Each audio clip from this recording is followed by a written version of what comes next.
and watch it later. Okay, so seriously, you'll probably hear my kids' cartoons in the background. I've resorted to that this morning to just keep them at bay.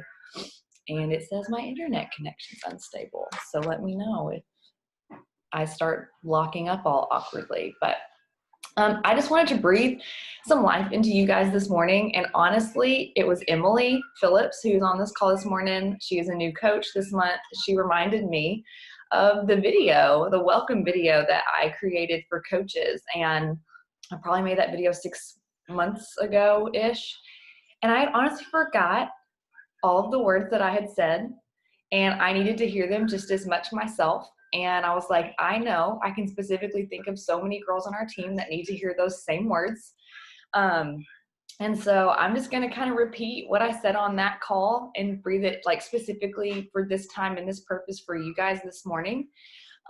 We are getting ready to push so hard to be a 5-star diamond team starting this coming up Thursday. And we're currently 4-star. And that's looking pretty stable. And then we're going to push to get that 5th one. And, but we're going to do it. Like, I'm fully confident. There's no like shakiness here, but at the same time, there's also a fight in me that I feel like the Lord has given me that is making that a non-negotiable, if that makes sense. So what I wanted to impart to you guys was what was on that brand new welcome to the team call that I created like 6 months ago. And that was this. If you are called by God to do this business, it's going to suck the life out of you sometimes. Like, it is going to suck the life out of you sometimes. If it's easy, it's probably, I mean, not that I don't think anyone on this call would say this is easy, but if it feels easy to you, if it's not challenging you, and if you're not rising up to that challenge, God's not really using it then.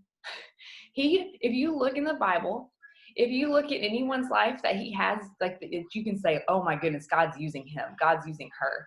And we're going to specifically say her today because that's the common denominator here for all of us.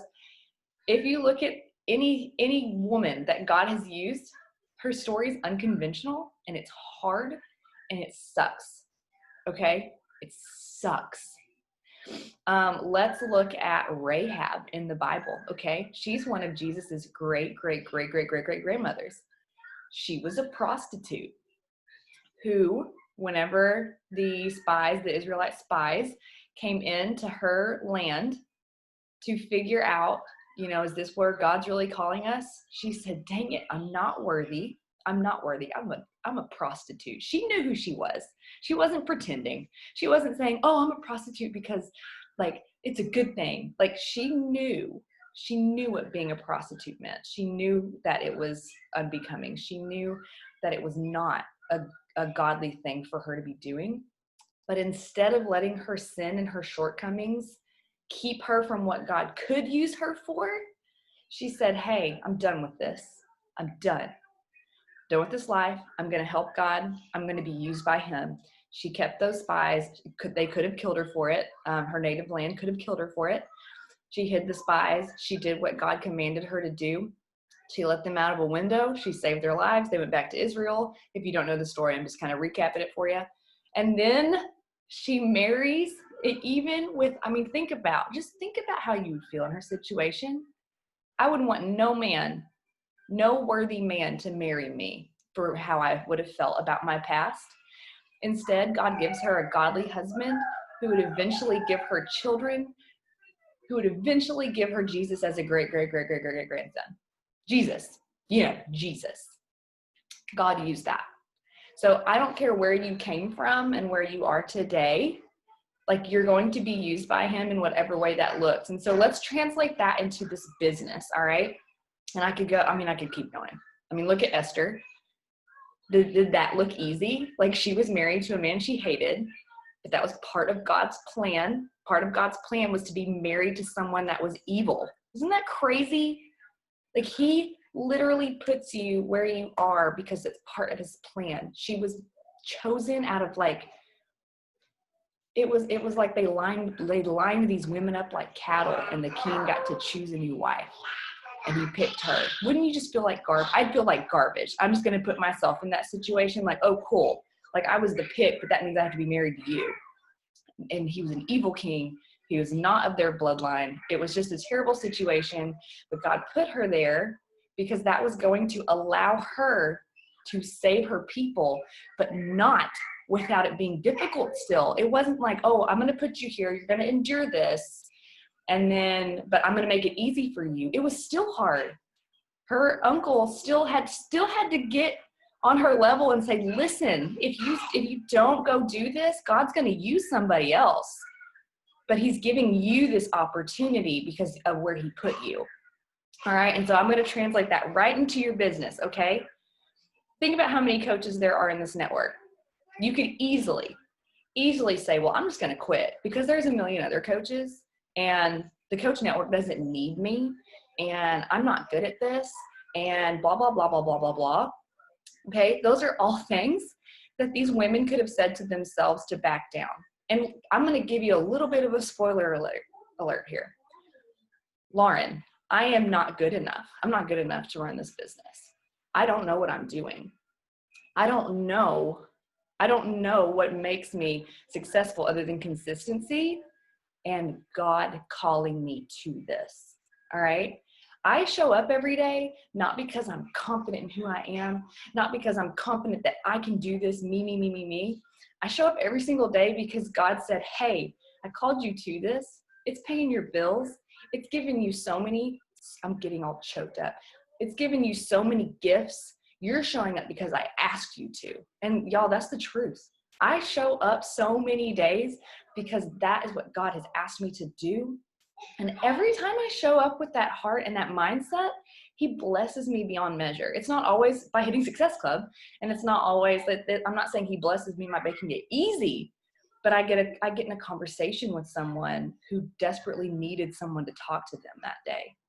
Or I get into a conversation with someone who has been struggling with their body image for years and years and years and don't realize there's more to life than that. Or God blesses me by making a sale maybe. And then that pays for something that my family needed. It adds someone to our team. It gets us closer to our goals. Like, yes, it blesses me, but it's because it's blessing other people and he's called me to that. So if you are in a funk with this business and you're like, no, like, it's not working for me. I'm not working, whatever. And I'm pleased if you feel like I'm talking right at you. I'm not. I've felt this from the whole team. This is from the whole team. I can feel this. And let me please tell you that Satan attacks what's working. He doesn't attack weak people, okay? He doesn't attack women who God's not using. He attacks the women who God is using, all right? He has no need to attack the women who are carrying out his purpose. Thieves don't break into empty houses. They don't do that. Satan doesn't attack people who aren't already his children. All right? I'm getting choked up. He's attacking you because God has a purpose for your life and God has a purpose for you in this business specifically, whether that's long-term or whether that's short-term. God has a purpose for you in this business today. Hang on.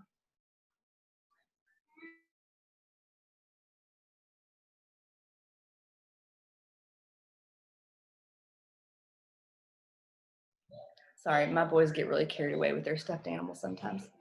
But anyways, God has you specifically here for a purpose. And so I just really want to breathe that into you guys today. I'm not making this is not like a big call. I'm not giving you technical training. I'm not saying like, here's the action steps for blah, blah, blah. I just want you to understand that you have a purpose. There are, like, when you signed up, like even in that phone call, or not phone call, that Zoom call that I did for my new coaches, like, I have been praying for my coaches for 5 years. When I started this business, I was like, God, I don't know what you're about to do with this. I don't know. I don't get it. I swore I would never do one of these things. I swore I would never just do this selling things online, which we all know that's not what we do really, but it is what we do if you want to really break it down. But I was like, I swear I would never do this. Like, why do you have me here? And so that's when I began praying. I was like, I don't know why I'm here. I don't want to be doing this. Like, I'd rather be getting a job that people aren't going to make fun of. That was what I really wanted. I wanted a job where I was going to be accepted. And he was like, nope, this is what's going to work. This is the only thing that's going to work, but you have to be willing and obedient. So I began praying, and I was like, okay, so if this is you and you're asking me to do this, I'm going to go ahead and start praying for the coaches and the people that you're going to bring into my life. So congratulations. If you're on this call, you're an answered prayer of mine in some form or fashion. And I've been praying for you for 5 years, okay? 5 years. You are not happenstance. You didn't sign up on accident. You didn't find yourself here without realizing it. You're here because you've been prayed for 5 years, okay? So, let me check the chat. So, you have a purpose. You have a calling. No, you're not good enough. That's okay. No, you don't have all the answers. That's part of the point. If you were good enough and you had the answers, God couldn't use you. You'd be using yourself. So accept your imperfectness, accept the shortcomings that you have. Be real about that on your social media. Tell people that sometimes you don't know what you're doing, but that you're just showing up because that's what you know is best. I really pray that over you guys today and over this entire month, that you are just willing to let God use you instead of showing up thinking that you have it all figured out, because we don't. Every morning I wake up and I'm like, oh, I've got to do my tracker. I've got to send those invites and I can't do it. And he's like, I know you can't. But if you just do the work, I'll bring the harvest. Can you do that, Lauren? And then I'm like, yes, God, I can do that. I can do the work. I can check off the boxes, and I can unattach myself from the outcome because you're in charge of that part. Now, what's funny is so many coaches do this business that aren't believers. Like, there might be even some of you on this call and you're like, this doesn't really pertain to me. I'm not actually a believer. And so there are people that can work this business and do really well and not even be a believer, but we are. That's the difference. We have peace in the fact that we aren't good enough, and we don't try to overwork to compensate for our imperfections. The Lord does that for us. So that is all I have for you guys. Please know that you're in my prayers constantly. I'm so grateful for you, and you have a purpose. It's not the same that I have. It's not the same that Angela or Carly or Jordan or anyone on this call has. You have your own specific purpose that God is going to call you for in this business. Just like Mordecai said to Esther, if you don't do this, the Lord will raise up someone else. Okay? How about that? If you choose to quit today, or, and I'm not speaking like actually putting in your coach cancellation, but if you choose not to send your invites today to help that person the Lord had in mind, cool. He will raise up someone else to do it for that person. Okay? Send those invites. Help those people. The Lord doesn't need you, but he gets to use you if you're willing and obedient. Okay. Bye. I love you. This is recorded, and I will put it in the group chat.